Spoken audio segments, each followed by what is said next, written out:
जय हिंद। मैं रोबिन कुमार आपके अपने YouTube channel RG education academy में आपका स्वागत करता हूं। जैसा आपको पता है कि हमने पिछली क्लास में प्राग ऐतिहासिक काल पूरा करा दिया था, तो आज हमारा नेक्स्ट कोर टॉपिक है आज ऐतिहासिक काल, जिसमें हमारा जो सब टॉपिक होगा सिंधु घाटी सभ्यता। अगर आप हमारे चैनल पर पहली बार आए हों तो चैनल को सब्सक्राइब करें और वीडियो को लाइक करें और चलते हैं अपनी क्लास की ओर।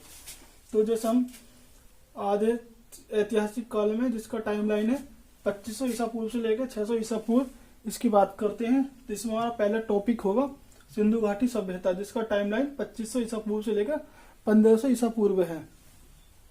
तो हम सिंधु घाटी के जो हमारे अन्य नाम है, तो इसे सिंधु घाटी को हम किस अन्य नामों से भी जानते हैं, तो वो हमारा सैंधव सभ्यता और हड़प्पा सभ्यता और कांस्य युगीन सभ्यता, यानी कि सिंधु घाटी की ये अन्य नाम भी हैं। तीनों अन्य नामों से भी इसको जानते हैं। और इसकी जो खोज है सिंधु घाटी सभ्यता की, वो किसने करी थी, तो Ram Bahadur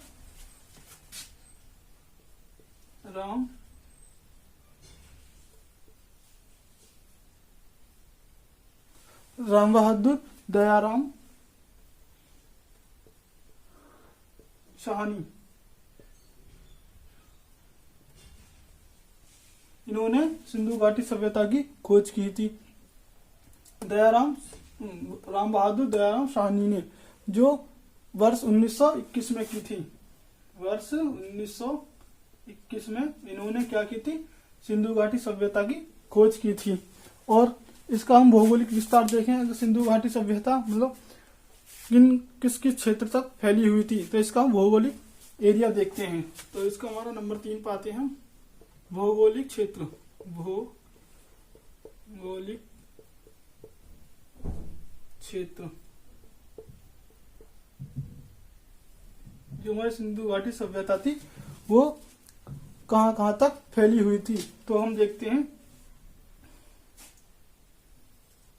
north, south, east, waste, उत्तर, दक्षिण, पूर्व, पश्चिम, यानी कि उत्तर में कहां तक फैली हुई थी, तो ये हमारी मांडा जो जम्मू कश्मीर में थी, मांडा जो हमारा जम्मू एंड कश्मीर में पड़ता है। और धरती पूरब में आलमगीरपुर,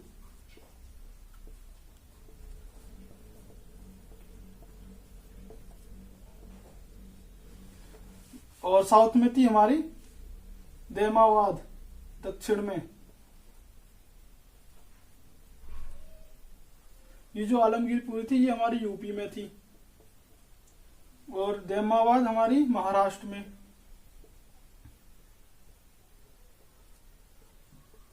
ये महाराष्ट्र में पड़ता है देमावाद। और जो पूर्व में फैली हुई थी ये बलूचिस्तान में एक स्थान पड़ता है, सुतकांडोर। कौन सा? सुतकांडोर।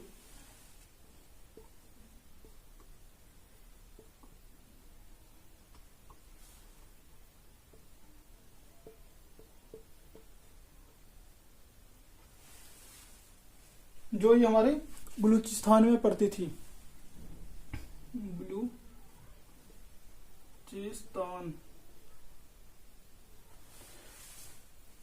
ठीक है जी। और अगर हम इनकी नदियों की बात करें, ये मांडा जो किस नदी के पास था, आलमगीरपुर जो ये किस नदी के पास था, और दामावाद किस नदी के पास था, और ये सुतकानगिंडोर ये किस नदी के पास था। तो ये तीनों एक अलग अलग नदियों के पास था। जैसे चेनाब नदी के पास ये था मांडा। कौन से? चेनाब नदी। चेनाब नदी के किनारे था मांडा, ये एक सभ्यता थी। आलमगीरपुर में था, और ये हिंडन नदी के पास था।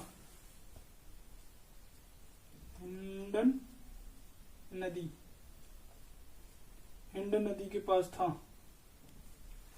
और महाराष्ट्र में जो है ये था प्रवरा नदी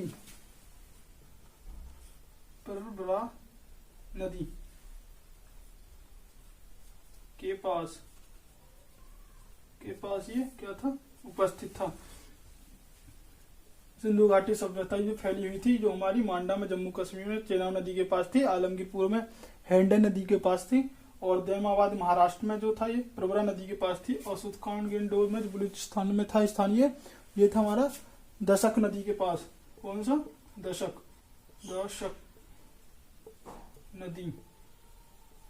नदी के पास ये था। तो आप कहेंगे सर ये नदी के पास ही ये सिंधु घाटी सभ्यता क्यों फैली थी? तो हम आपके लिए बता दें, जो सिंधु घाटी सभ्यता के जो लोग थे ये यहाँ पे नदियों के पास इसलिए रहे क्योंकि वहां पे इनके लिए खाने पीने के लिए जल की प्राप्ति आसानी से हो जाती थी, और वहां पर जैसे ये अपने खाने के लिए फसल बोते थे तो उसकी सिंचाई के लिए पानी की प्राप्ति होती थी। और हम इसके कुछ अब सिंधु घाटी सभ्यता के पॉइंट बताने जा रहे हैं, इन्हें आप क्रम वाइज लिखते रहें। तो हमारा पहला जो पॉइंट है ये है कि सिंधु घाटी सभ्यता, इसको हम इंडस वैली सिविलाइजेशन भी कहते हैं, यानी कि IVC, इंडस वैली सिविलाइजेशन।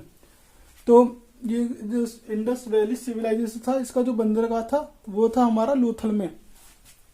तो इंडस वैली सिविलाइजेशन का बंदरगाह कहाँ था? ये लोथल में था।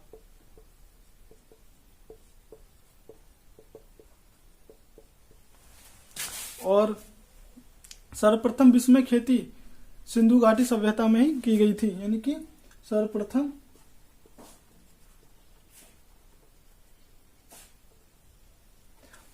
जो खेती की गई थी कहाँ गई थी? इंडस वैली सिविलाइजेशन में।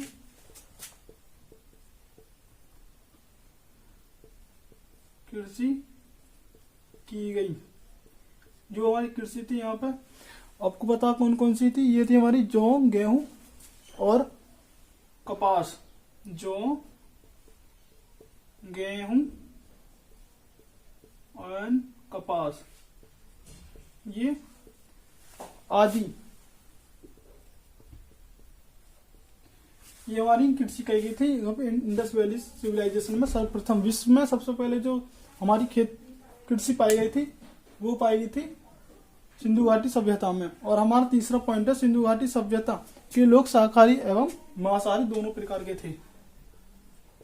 इंडस वैली सिविलाइजेशन के जो लोग थे वो कैसे थे? शाकाहारी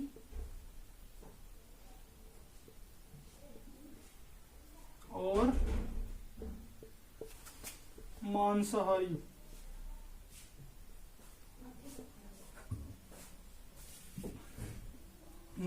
थे।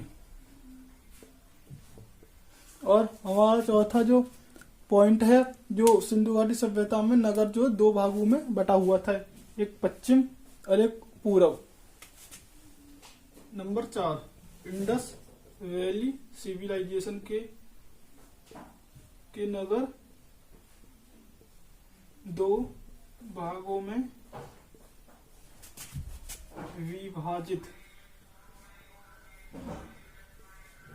विभाजित थे। नंबर 1 पश्चिम भाग में,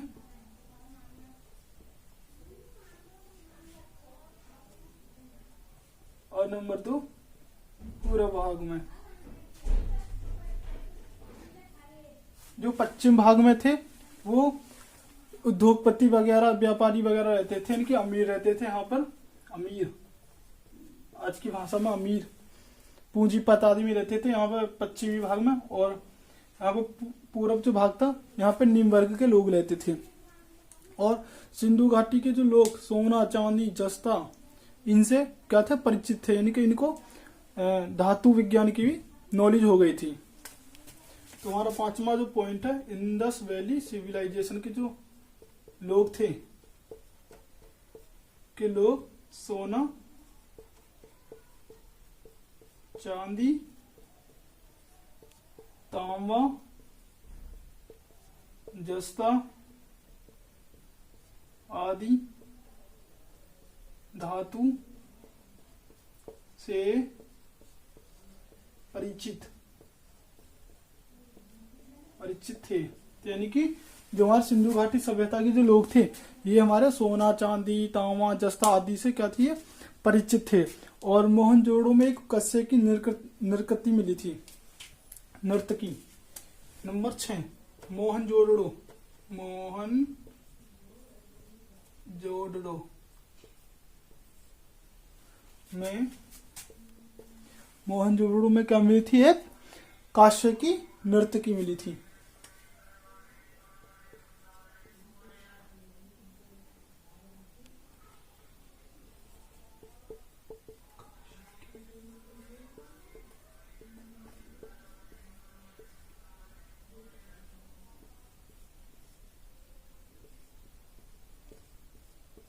पाई गई, यानी कि मोहनजोड़ो जो था ये केवी सिंधु घाटी सभ्यता का एक भाग था। इसमें जो हमारे कांस्य की नृकृति पाई गई थी। और सिंधु घाटी सभ्यता के लोग परलौकिक जीवन पर क्या करते थे? विश्वास करते थे। नंबर 6, आप इन पॉइंटों को लिखते रहें, ये एग्जाम में हर साल पूछे जाते हैं। तो हमारे जो नंबर 7 है, इंडस वैली सिविलाइजेशन। सिविलाइजेशन के जो लोग थे क्या करते थे? परलौकिक जीवन पर विश्वास रखते थे। इंडस वैली सिविलाइजेशन के लोग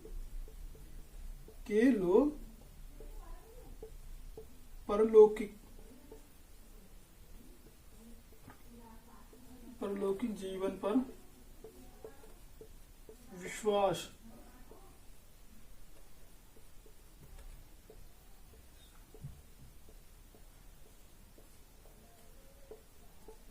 जो हमारे सिंधु घाटी सभ्यता के जो लोग थे ये परलौकिक जीवन पर विश्वास करते थे। और ये जो कोई आदमी मर जाता था तो उसका जो पालतू पशु इनकी कुत्ता होता था वो उसको उसी के साथ दाव दिया करते थे, जिससे कि इनको ये लगता था कि अगले जीवन में भी हम इंसान बन जाएंगे। तो इसलिए परलौकिक जीवन पे भी क्या करते थे? विश्वास, यानी कि कुत्ते को उसके मालिक के साथ ही दफना दिया जाता था। और हमारा जो 8वां पॉइंट है वो है जो हमारी सिंधु घाटी सभ्यता है, इनकी जो मोहर मिली है वो जो थी हमारी पशु बलि का चिन्ह मिलता, उन पे चित्र मिलता है कि पशु बलि, यानी कि जब क्या कहते हैं सिंधु घाटी सभ्यता में पशुओं की बलि दिया जाती थी, ऐसा हमारा मानना है। क्वेश्चन नंबर 8, तो इंडस वैली सिविलाइजेशन में मोहरों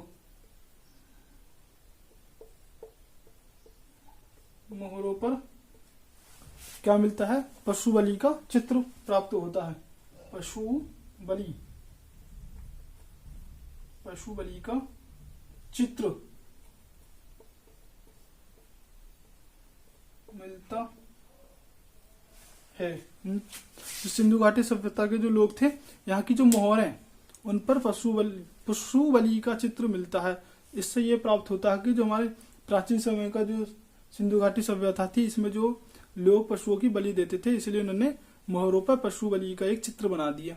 और हमारा 9वां पॉइंट है ये हम इसे मिटाते हैं, आप इसका स्क्रीनशॉट लीजिएगा और हम अगले नए पेज पर चलते हैं। हमारा 8वां पॉइंट है, जैसा आपको पता है कि वृक्ष पूजा, जो हमारे सिंधु घाटी जो सभ्यता थी इंडस वैली सिविलाइजेशन में पीपल वृक्ष की पूजा होती थी। यानी कि सिंधु घाटी सभ्यता में पीपल वृक्ष को पवित्र वृक्ष माना जाता था और उस समय पीपल वृक्ष की पूजा होती थी। और उसी संस्कृति को आज भी हम लोग स्वीकार करते हैं और आज हम जो पीपल वृक्ष की आज भी पूजा करते हैं। और हमारा जो 9वां पॉइंट है, इंडस वैली के जो लोग जल, अग्नि, सरीसर, पशु की पूजा करते थे। तो हमारा जो 9वां है जो पॉइंट है, इंडस वैली सिविलाइजेशन के जो लोग अग्नि, जल, सरीसर और वृक्ष की पूजा करते थे। अरे सिंधु घाटी सभ्यता के लोग क्या करते थे? अग्नि, जल, सरीसर और वृक्ष की पूजा करते थे। और आज भी हम लोग जल, अग्नि, सरीसर की भी पूजा करते हैं। जैसे हम आपने अपने घरों में देखा होगा, जैसे आप अपने घरों में पूजा करते हैं तो वहां पे एक लोटा में जल ले लेते हैं। तो उस चीज को आज भी हम संस्कृति के रूप में चली आ रही है, आज हम उसकी भी पूजा करते हैं, अग्नि की पूजा करते हैं, सरीसर को भी पूजा करते हैं। 10वां पॉइंट लेते हैं, Indus valley civilisation. Indus valley civilisation यानी कि सिंधु घाटी सभ्यता के जो लोग थे वो सूर्य की भी पूजा करते थे। इंडस वैली के जो लोग थे वो सूर्य की क्या करते थे, पूजा। सिंधु घाटी सभ्यता के लोग उस समय पूजा करते थे किसकी, सूर्य की। जो आज भी हम लोग करते हैं, जैसे सूर्य को उड़ते हैं तो हम अपने सूर्य देवता को जल चढ़ाते हैं, उसी तरह उस समय भी सिंधु घाटी सभ्यता के लोग क्या करते थे, सूर्य की पूजा करते थे। हमारा 11वां पॉइंट है कि सिंधु घाटी सभ्यता के जो लोग कृषि को इकट्ठा करने के लिए एक अन्नागार की क्या करते थे, निर्माण करते थे। इंडस वैली सिविलाइजेशन के लोग क्या करते थे, अनाज इकट्ठा करने के लिए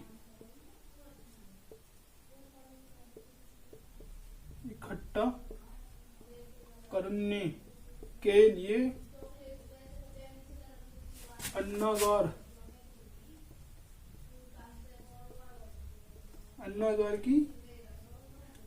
का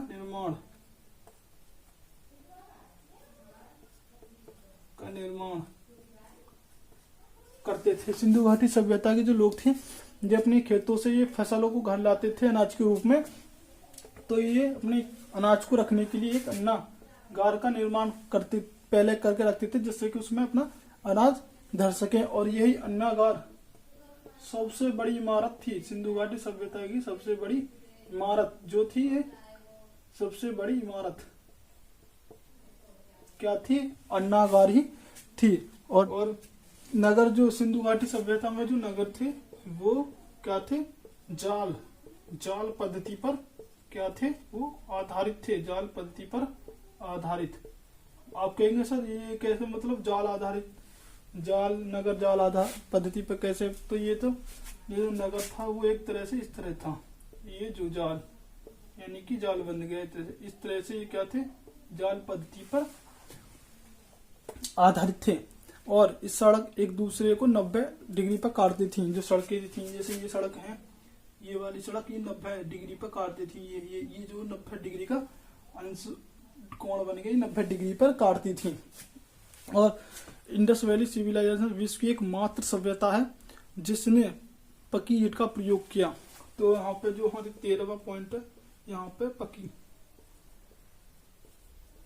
ईंट का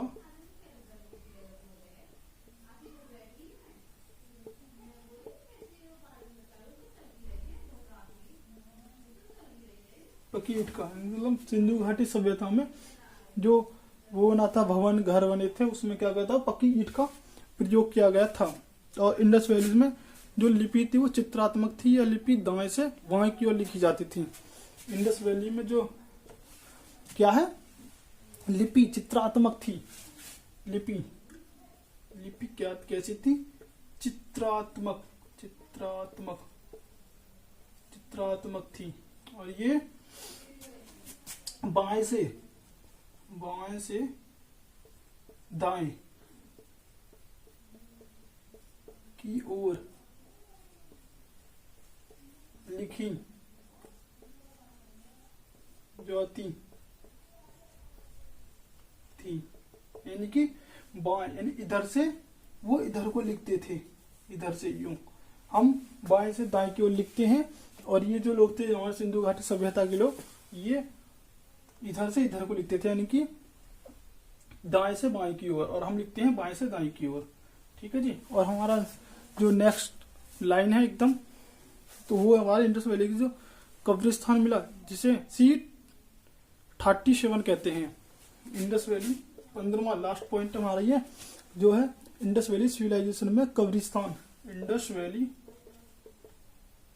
वैली सिविलाइजेशन में जो कब्रिस्तान मिला, कब्रिस्तान, इसको C37 नाम से जाना गया।